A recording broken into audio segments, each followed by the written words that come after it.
Parco di Tepilora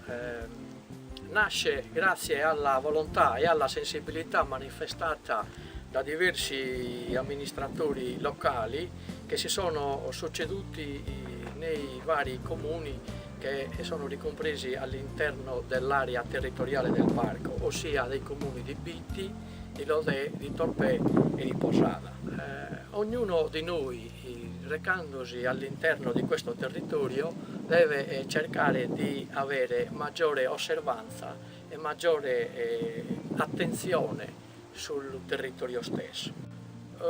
Quindi bisogna cercare di osservare tutta una serie di norme nazionali e regionali, in modo particolare per esempio durante la stagione pericolosa per gli incendi, in cui coloro che fruiranno di questo territorio devono per esempio evitare l'accensione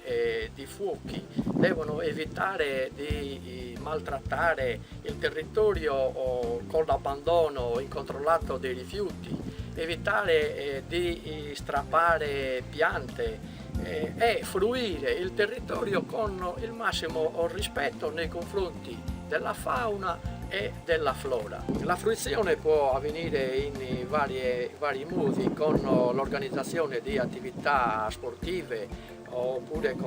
mediante delle escursioni, mediante attività di fotografia.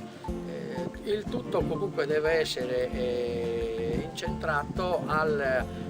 rispetto e alla considerazione massima di ciò che c'è all'interno del parco stesso. Per fruire del parco di Tepilora è bene che i visitatori si rechino nei centri incaricati dai vari comuni che sono all'interno del parco, dove ci saranno delle persone incaricate che hanno svolto degli specifici corsi di preparazione